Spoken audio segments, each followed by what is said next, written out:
we spent about an hour and a half with him a few weeks ago, and 81 years old and still like going strong, you know. Great memory, Non-stop. great recall. Yeah, he's something else. Okay. So, again, Coach, thanks for doing this for us. Going back to your decision coming out of high school and where you wanted to go to college, why did you want to attend the University of Arkansas and play basketball there? Well, my father always wanted me to be coached by African-American coach, and my three choices were Memphis, Georgetown, and Arkansas. And I just felt like Arkansas fit the style of play that I like to play, and I took a visit down there and enjoyed the other fellas on the team. Ron Hury, who was a great friend of mine, who went a couple of years before me, so just kind of followed in his footsteps. Okay, great. Well, what about Coach Richardson? How influential was he in your decision? Oh, definitely one of the most influential guys in my life as far as basketball. You know, when I got there, I was a hothead, cocky kid from Memphis, and he kind of put me in my place by not starting me my freshman year and make me earn my spot. And, you know, I think that helped me develop as a player. What was he like at that point? Obviously, much younger man. Just fiery, just the same way he is now. 81 years old, he's fiery. Always had a lot of energy at practice. We always wonder where he got all that energy from. You know, just a fiery guy, inside and out. Was he a hard coach? I wouldn't say it was hard. I mean, I played for my dad, so, you know, most kids who play for their parents, you know, you get the worst treatment ever. So I wasn't really worried about that. He was kind of tough on some of the guys who couldn't take it, but he knew that, you know, if he kept putting it into them, that they would instill toughness, and that's what he really kind of taught most of us, is just to be resilient. Yeah, no doubt.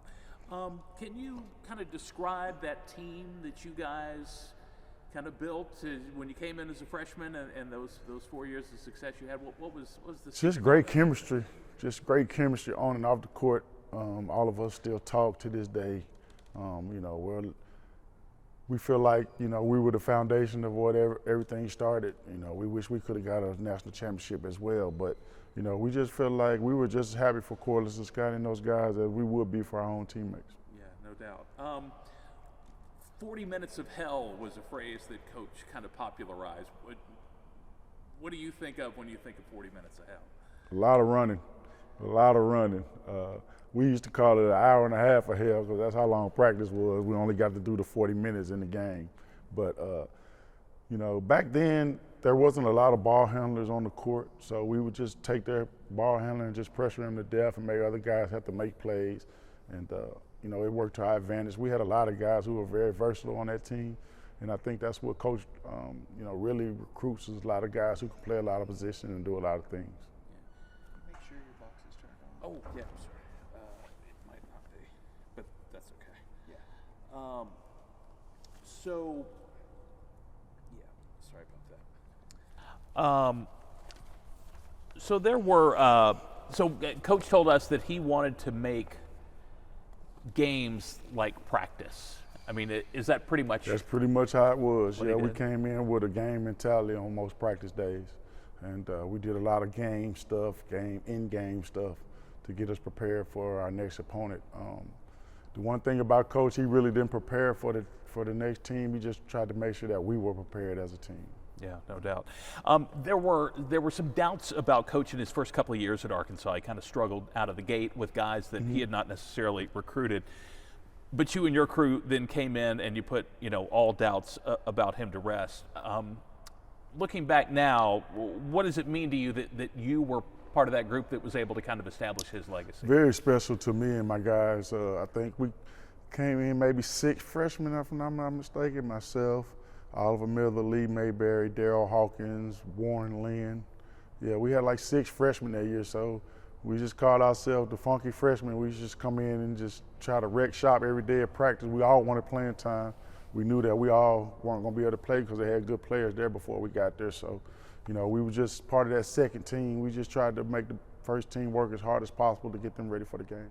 What kind of confidence did Coach instill in you guys as players?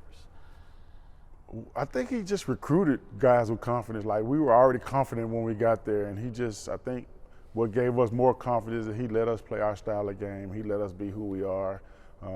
he knew that Lee Mayberry was a quiet guy. He never tried to make him talk or be loud. He let Oliver and myself just be loud and obnoxious, you know, as long as we came to play on the basketball court. So I think that his main thing that he did well was he related to the players and he let them be who they were. Yeah. Everyone that we've spoken with thinks that your teams there in 90 and 91 in particular were even better than the 94 championship team. Do you agree? Yeah, I do agree. I think talent-wise, we were more talented from top to bottom. We just had a nemesis. We couldn't get past certain teams, you know, in the tournament. And, you know, things happen. You know, as a coach, I see it now. I never understood it as a player, why doesn't the best team win? But, you know, as a coach now, you see that you just have to prepare for each and every game like it's your last. Yeah, right. I mean, a lot of luck goes into winning a championship. Just having the ball bounce right, it happened for them, but it didn't necessarily happen for you. Correct. I think, especially our senior year, we were so. Coach and Bobby Knight had a big thing against each other, and we were supposed to play. We thought we were going to play Indiana that night, and Indiana ended up getting upset. So it kind of took the fire out of the next game we played, which was Kansas. We ended up losing at the end, but we were really fired up for Coach Richardson to be able to play Bobby Knight. You know. What did he teach you in your time with Coach Richardson? As a player, he taught me to always be in the best condition you could be, always outwork your opponent, and you know, just as a coach, as a father figure, he taught me stick to it. You know, just stay with it. You know, it's not going to happen overnight. You know, coming in as a McDonald's All-American, you know, we all thought that we were going to be 1 year and done and go to the NBA, but you know, it didn't end up working that way. We ended up loving each other, having a great team. We just wanted to spend more time with each other. So. I think as a mentor, just stick to it. You know, just things will work out if you keep working toward hard for it. No doubt. What were your expectations for him as you left? Were you pretty sure that he was going to go on to greatness? Oh, no doubt. You know, he was great before we got there. So you know, it's not like we made him great.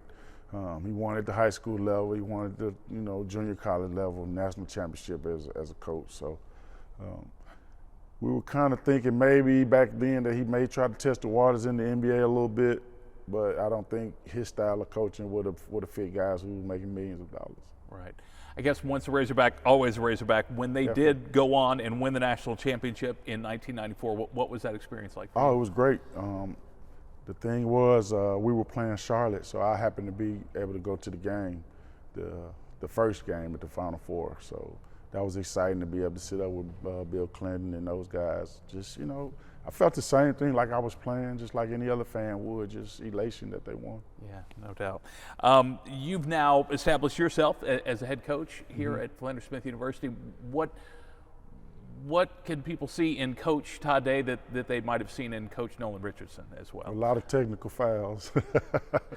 No, I'm fiery, just a coach as I was a player. We play the same style. It's the only style I know. We call it 40 minutes of hell around here as well.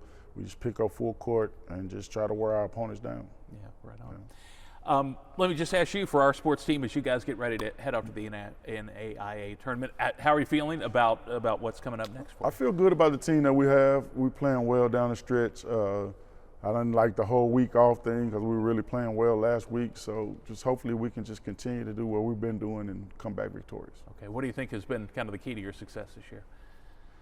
I think they finally bought in. We had a lot of guys who came back for fifth years, and they showed a lot of leadership that we've really been lacking the last couple of years.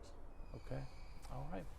All right, very good. All right. Coach, thank you Appreciate so much. it. Awesome. No problem. Awesome. We really appreciate it. No problem at all. Thank you. No problem.